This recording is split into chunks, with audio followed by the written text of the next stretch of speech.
अस्सलाम वालेकुम बेटा। Chapter number 2 chemistry class first year new syllabus के अकॉर्डिंग हमारा पहला लेक्चर है एटॉमिक स्ट्रक्चर के ऊपर। तो बेटा जी एटॉमिक स्ट्रक्चर क्या होता है? एटम के स्ट्रक्चर को एटॉमिक स्ट्रक्चर कहा जाता है। तो एटॉमिक स्ट्रक्चर की अगर बात करें तो हमारे पास कुछ चीजें जो बेसिक्स है पहले भी पढ़ी है, एक दफा उनको रिपीट कर लेते हैं बेटा कि एटम के सेंटर में कौन सी चीज मौजूद है? न्यूक्लियस, और उसकी साइडों पर रिवॉल्व कर रहे हैं ऑर्बिट्स। ऑर्बिटल नहीं बेटा, ऑर्बिट्स। ये आपके पास आ जाते हैं ऑर्बिट्स, जिसके सेंटर के अंदर दो चीजें रिवॉल्व कर रही हैं या एग्जिस्ट कर रही हैं, वो है बेटा प्रोटॉन, न्यूट्रॉन, और साइडों पर मौजूद हैं इलेक्ट्रॉन्स। कहां पे? ऑर्बिट्स के अंदर। इसका मतलब कि यहां पे टोटल एक एटम के स्ट्रक्चर को समझने के लिए 3 फंडामेंटल पार्टिकल्स एग्जिस्ट कर रहे हैं, जिनका नाम है फंडामेंटल पार्टिकल्स। कौन कौन से? आगे नंबर 1 इज इलेक्ट्रॉन। आप एक तरतीब के साथ चले, इलेक्ट्रॉन, फिर आया था प्रोटॉन, और बाद में आया था न्यूट्रॉन। बेटा इनकी डिस्कवरी इस सीक्वेंस से हुई है, इसीलिए आप इनको याद भी इसी सीक्वेंस से रखें कि सबसे पहले डिस्कवर कौन हुआ था? इलेक्ट्रॉन, जिसके ऊपर चार्ज क्या था।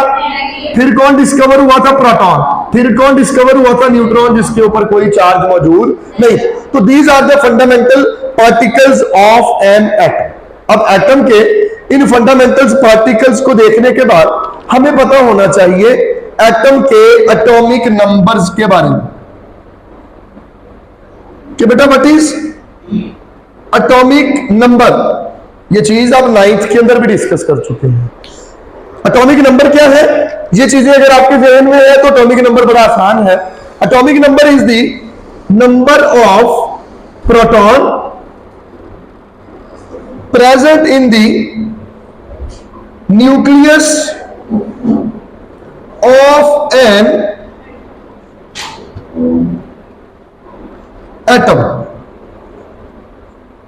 किसी भी एटम के न्यूक्लियस में जितने नंबर ऑफ प्रोटॉन है उतना ही उसका क्या होता है? Atomic number. और एटॉमिक नंबर को रिप्रेजेंट किया जाता है, it is represented by a symbol जी।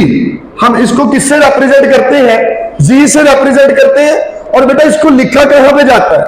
इसको आप सिंबल के लेफ्ट लोअर कॉर्नर पर लिखते हैं, लेफ्ट लोअर कॉर्नर पर लिखते हैं। और एक और चीज याद रखनी है कि कभी भी एटॉमिक नंबर चेंज नहीं होता। ये कभी भी चेंज, ये हर एटम का क्या है? फिक्स है। दूसरी चीज, अगर एटॉमिक नंबर चेंज नहीं हो रहा तो नंबर ऑफ प्रोटॉन भी चेंज नहीं होंगे। तो इसका मतलब कभी भी किसी एटम के नंबर ऑफ प्रोटॉन चेंज नहीं होते। उसके चेंज होते हैं तो कौन? न्यूट्रॉन्स या इलेक्ट्रॉन्स चेंज होते हैं। तो बेटा जी एटॉमिक नंबर में आपके पास ये चीज सबसे इंपॉर्टेंट है कि व्हाट इज एटॉमिक नंबर। जैसे कि अगर मैं एक सिंबल बनाता हूं, मैं कहता हूं जी एक मेरे पास एटम है जिसके अंदर प्रोटॉन है 6 और इलेक्ट्रॉन भी है 6। एक एटम है जिसके अंदर प्रोटॉन है 8 और इलेक्ट्रॉन भी है 8। ये प्रोटॉन आगे और ये आगे न्यूट्रॉन। ये प्रोटॉन और ये क्या है? न्यूट्रॉन। तो what is the atomic number of this atom? आपके पास ये कोई भी एटम मतलब सैंपल X, ये भी कोई भी एटम मतलब सैंपल X। आपने क्या करना है? इसका एटॉमिक नंबर कैसे ढूंढना है? इसके प्रोटॉन देखें कितने हैं? 6। तो इसके लेफ्ट लोअर कॉर्नर पर क्या लिख दें? 6। तो इसका एटॉमिक नंबर क्या है? 6। इसका एटॉमिक नंबर 8। तो this one is the atomic number. इसके बाद आपके पास दूसरी चीज जो आती है वो है बेटा जी mass number. What is mass number? Sum of number of proton and number of neutron. बेटा किसी भी एटम के न्यूक्लियस में जितने प्रोटॉन है और जितने न्यूट्रॉन है उनको क्या कर लिया जाए, सम।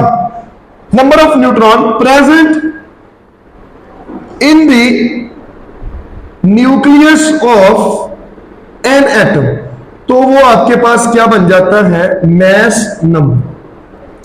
मैस नंबर को हम किससे रिप्रेजेंट करते हैं, तो कहता है बेटा इट इज रिप्रेजेंटेड बाय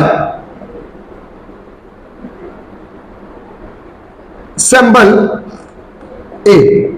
आप इसको ए से रिप्रेजेंट करते हैं और ए का फॉर्मूला क्या होता है जी, A is equal to Z plus N, जिससे आपके पास नंबर ऑफ न्यूट्रॉन और नंबर ऑफ प्रोटॉन का सम बनके मैस नंबर निकल आता है।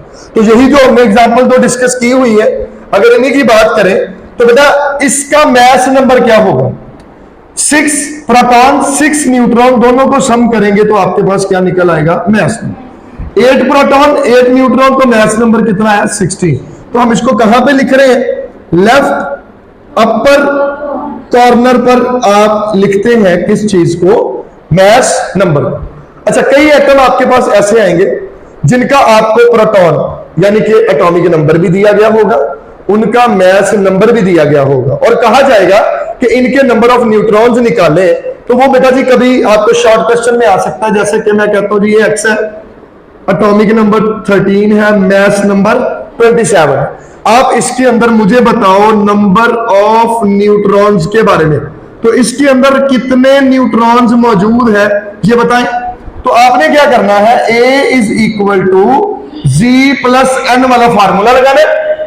ए मुझे पता है कितना, 27, जी पता है 13, प्लस न्यूट्रॉन पता लग जाएंगे, प्लस से उधर जाके क्या हो जाएगा, 27 माइनस 13, आंसर क्या आया 14। तो 14 क्या है इसके अंदर, न्यूट्रॉन्स। अच्छा, एक और बात याद रखनी है कि जितने किसी चीज के अंदर प्रोटॉन होते हैं उतने ही उसके अंदर इलेक्ट्रॉन होते हैं। Number of proton is equal to number of electron. तो जितने किसी चीज के अंदर नंबर ऑफ प्रोटॉन है उतने ही उसके अंदर नंबर ऑफ इलेक्ट्रॉन होते हैं। अब इसके बाद आपके पास आ जाती है इंट्रोडक्शन किस चीज का, आपके पास यहां पे आ जाएगी कुछ चीजें।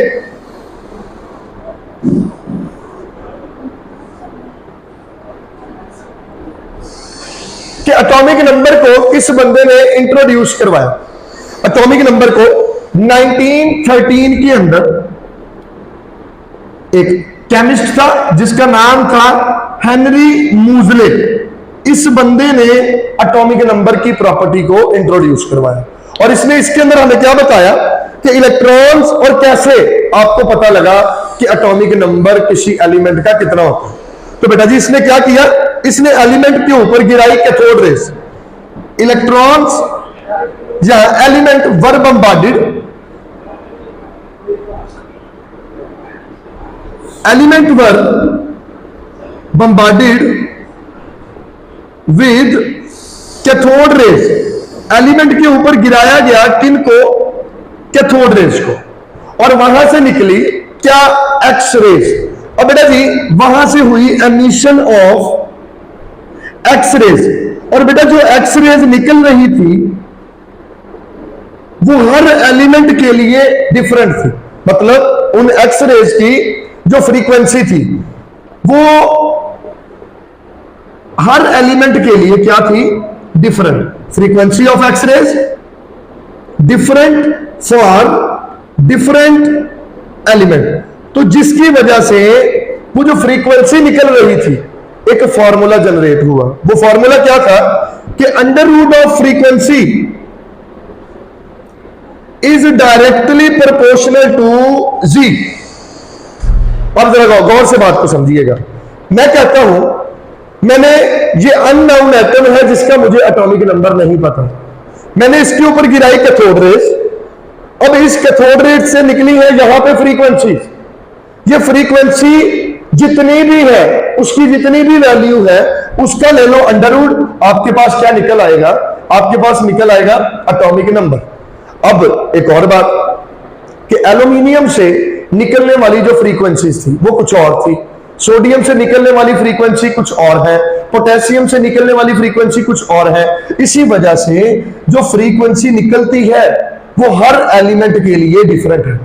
कभी भी दो डिफरेंट एटम से निकलने वाली frequency by the bombardment of cathode rays एक जैसी नहीं हो सकती, क्योंकि एलिमेंट के अंदर नंबर ऑफ प्रोटॉन्स एक जैसे नहीं है, नंबर ऑफ न्यूट्रॉन्स एक जैसे नहीं है, जिसकी वजह से उधर से निकलने वाली फ्रीक्वेंसी भी एक जैसी नहीं होती। अब उसके बाद आपके पास आ जाता है, जैसे कि अगर मैं कहता हूं मेरे पास एटम आ गया, ये न्यूक्लियस, और ये न्यूक्लियस का यहां पे स्ट्रक्चर आ गया। इसके बाद मैं कहता हूं ये कोई और एटम है, ये बेटा जी इसका क्या निकल आया स्ट्रक्चर। मैं कहता हूं ये कोई एक्स एटम है और ये कोई वाई एटम है, कोई भी एलिमेंट है। इसके ऊपर मैंने गिराया किस चीज को, कैथोड रेज को। ये मेरे पास आगे बेटा जी कैथोड रेज। अब ये कैथोड रेज जब इसके ऊपर गिराई ना मैंने, यहां से कौन सी चीज निकलेगी, फ्रीक्वेंसी। यहां भी निकली फ्रीक्वेंसी, यहां पे भी निकली फ्रीक्वेंसी, यहां पे भी निकली फ्रीक्वेंसी।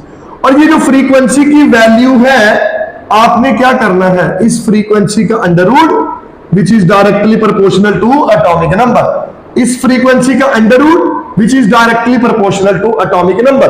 तो बेटा जी हर एलिमेंट से निकलने वाली जो फ्रीक्वेंसी है वो क्या होगी, डिफरेंट फॉर डिफरेंट एलिमेंट। तो यहीं से आपके पास प्रोटॉन, इलेक्ट्रॉन और न्यूट्रॉन का पता लगता है। जैसे कि अगर एग्जांपल के तौर पर हम देखते हैं जी, एल्यूमिनियम की हमने अभी बात की, या मैं मैग्नीशियम की बात कर लेता हूं। तो what is the atomic number of aluminium, 13, mass number 27, 12, 24। बेटा जितना एटॉमिक नंबर उतने ही उसके अंदर क्या होते हैं, प्रोटॉन। जितने प्रोटॉन उतने ही उसके अंदर क्या होते हैं, इलेक्ट्रॉन। बेटा प्रोटॉन और न्यूट्रॉन के सम से क्या बनता है, मास नंबर। तो बेटा 27 माइनस 13 आपके पास क्या निकल आएंगे, न्यूट्रॉन।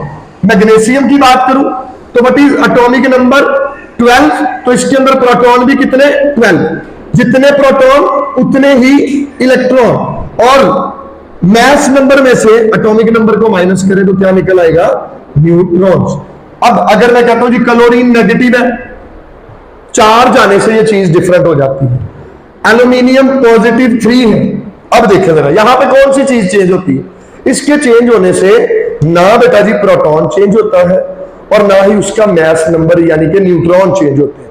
जब भी ऊपर कोई साइन चार्ज आ जाएगा उससे कौन सी चीज चेंज होगी, इलेक्ट्रॉन।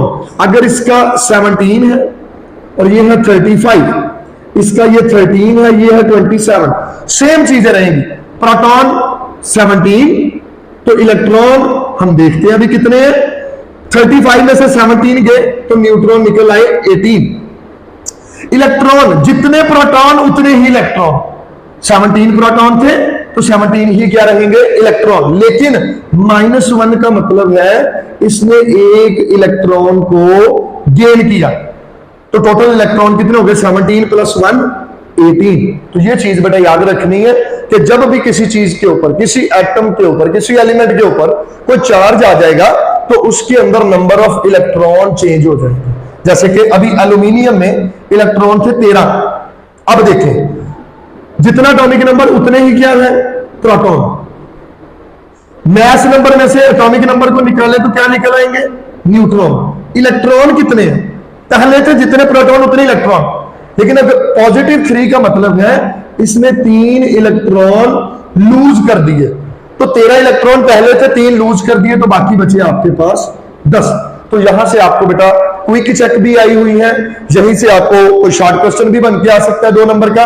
तो ये आपको सारा प्रोसेस करना आना चाहिए। आज का लेक्चर हमारा यहीं पे खत्म होता है। हम इंशाल्लाह अगले लेक्चर के अंदर डिस्कस करेंगे effect of electric field. Allah Hafiz.